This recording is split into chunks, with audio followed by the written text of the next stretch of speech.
Good morning, good afternoon, or good evening, wherever and whenever you are. My name is Rune from Rune'sGuild, and this is another episode of RPG Horror Stories. You might be able to tell I am a little sick right now, but that's not going to stop me again. I'm not going to let COVID beat me twice. So before I talk even more and I gross some of you out even more with some snot in my nose, let's go ahead and start the first post here, which is about somebody getting kicked out of the room because their PC went unconscious, I guess. I mean, it's titled "Your PC is unconscious, so you have to leave the room."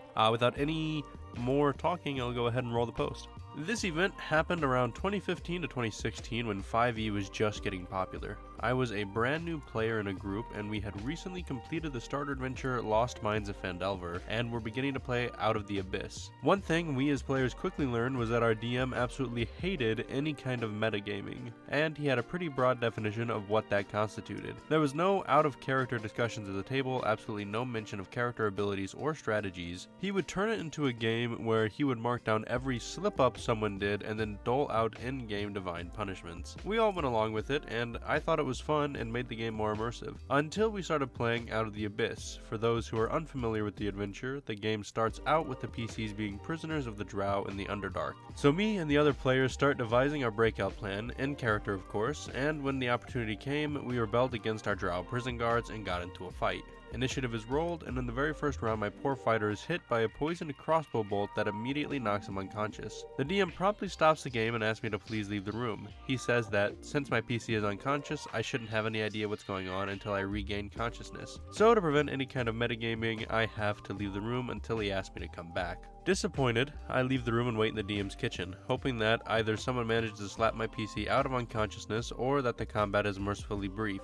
But 2 hours go by of me browsing Reddit on my phone, and I can hear the rest of the group laughing and having fun in the other room. At one point, the DM's girlfriend walks by and sees me sitting alone in their kitchen and asks me jokingly if I'm being bullied. It was embarrassing. Finally, the DM calls me back. My PC wakes up in a cell together with the rest of the party. Our escape attempt apparently unsuccessful. A bit pissed off but eager to get back into the game, I start discussing our next escape attempt with the other players. Eventually, another opportunity arises and the party seizes the chance to escape by knocking out just a small contingent of guards. Initiative is rolled again, and on the first round, my PC is hit with another tranquilizer and immediately falls unconscious again. The whole table, except me, bursts into laughter.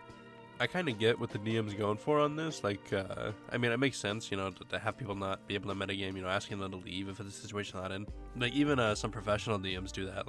On Critical Role, for example, if it's not somebody involved and directly with the scene, the rest of the party leaves until they come back in. But 2 hours is a bit excessive. There should have been some sort of, Deus Ex Machina to wake him up if it was that long. I mean, because, the whole game's about having fun. So, obviously, the DM doesn't have fun if somebody's metagaming, but that's really no reason to kick out people who aren't going to metagame for 2 entire hours. Yeah, I mean, especially during, a combat, because if it's a combat and they're unconscious, they can't really metagame combat, if they're not there able to participate, they can't really metagame anyways if they're unconscious. I mean, that's just my opinion, I guess. The next story is about a player who's leaving the party. I guess they're maybe moving or something, and then ends up killing the entire party, I guess. So we'll go ahead and roll that one. I wish the title was the worst of it, honestly.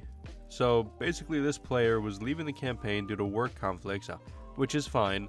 However, unknown to us was that he and the DM planned for him to be the first boss that we fought in the campaign. Could be a cool concept, except that he min-maxes and the DM gave him a bunch of powerful cursed items and said, kill as many as you can.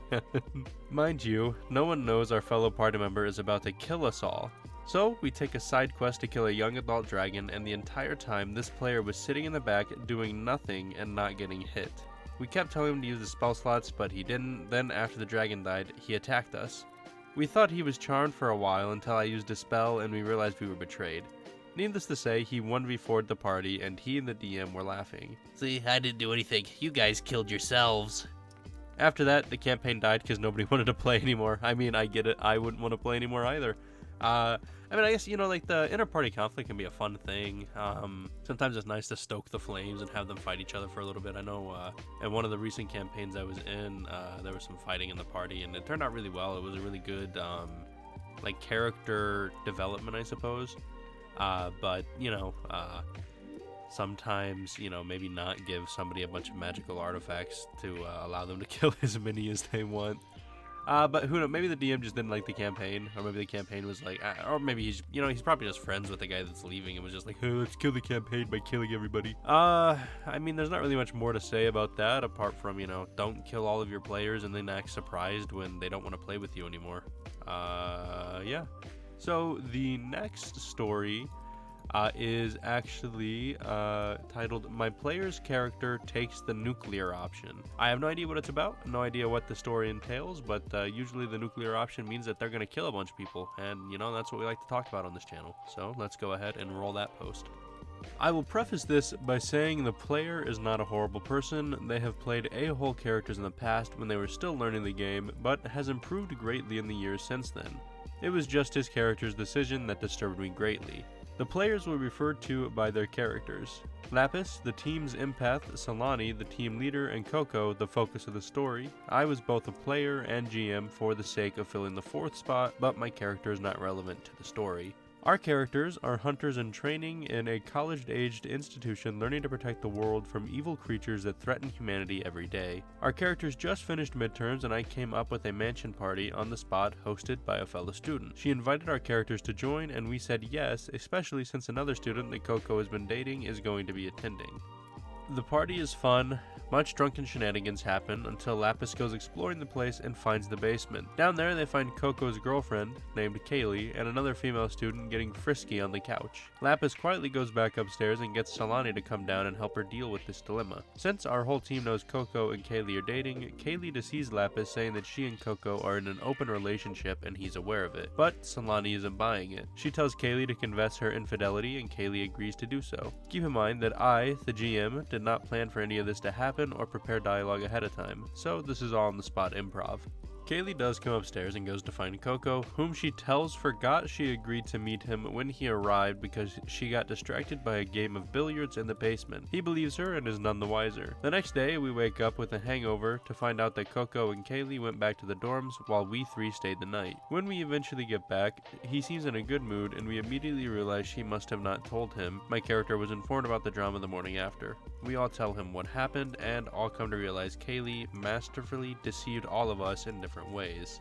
Now we can see Coco is being very quiet as this news sinks in. We ask if he's alright and he deceives us all by saying, I'm fine, I'm just gonna go for a walk.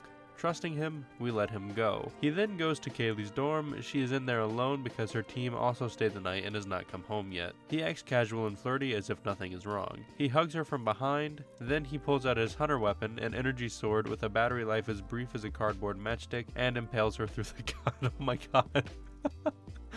The entire table is stunned in silence as I roll her vigor for incapacitation. She would survive this, fortunately, before he leaves her on the floor with a cauterized hole in her stomach. He says, consider this our breakup, and immediately leaves to turn himself into the dean of the Hunters Institution. I called the session there as it was getting late and I needed time to think on how to handle this next session. After I drop off Coco, taking Lapis and Solani home, I asked them why the hell he did that. They both remind me that we've known Coco since grade 10, and between them and now he's had 3 girlfriends past IRL and all ended with them cheating on him. They suppose this what happened in game triggered his trauma of heartbreak and he vented his anger in game to finally get some closure. I have not asked him why he did it nor to confirm what we assumed in private. It's best to leave it alone and to let him have his cathartic moment. Too long didn't read. A player and his best friend was triggered by adultery in game, which happened to him many times in real life, and he takes the opportunity to inflict the pain he felt for years upon an NPC. Well, I mean, that was kind of a wild one. Not as much death as I originally expected, but still pretty gnarly. Yeah, I don't really know what to say about it. It was just, I mean, I guess if you know that he has the trauma in the past of it, maybe don't include something like that. But then at the same time, you know, I guess I feel maybe there's healthier ways to express your frustration and sadness than stabbing the person who cheated on you in a video game in the stomach. I mean, I guess at least it was the one in the video game and not one in real life. But you know, maybe he should go to therapy. I don't know. Is it right to say that? Can I say somebody should go to therapy? Is that allowed? But I mean, nonetheless, like, if the only way he can find catharsis and, you know, deal with the past trauma of his girlfriend's cheating on him is to, you know, just murder his fake girlfriend in a board game, you know, to deal with it, then maybe therapy is required. I kind of rambled right there. I'm not entirely sure what I just said, but I don't know. What do you guys think? Do you think it was fair enough for him to do that? I don't know. I don't think attempted murder is an appropriate response for many situations. Even in a board game, I feel like it's maybe not the best one you can do. I guess all in all, the only thing I have to say is if you have murderous tendencies, if somebody cheats on you, maybe don't get in a relationship in a video game, or I guess it's not really a video game. They might be playing IRL. I don't know. Regardless, don't. I'm really just stuck on the idea that he just killed them or tried to kill them to vent his frustration. I guess that's not confirmed, but like, it would make sense if that's why. It's just kind of wild. I don't know. I've never I've never stabbed anybody through the stomach that didn't deserve it. Maybe in his idea that cheating does being deserved stomach stabby, but that's not fair for me to debate on right now. But that's gonna be the last story. That was 3. It's still a little short of a video because they were kind of shorter stories, but I've been doing just longer ones recently, and I felt like maybe I should do a shorter mix up of multiple stories. But yeah, that's about it for this collection of horror stories. They weren't too bad, none of them have been as bad as some of the ones I read recently. Next week you can probably expect another story or 2 from Blob, maybe a few more other longer stories, or a couple of collections. I don't know. Leave me a like, comment, subscribe if you enjoyed. If you didn't enjoy, let me know. If you can't think of any comment that you want to say on your own, just tell me where you would stab somebody if they cheated on you. And if you wouldn't stab somebody if they cheated on you, tell me something else that you might have to say. But yeah, that's about it from me. Thanks for watching. I will see you in the next video. Bye.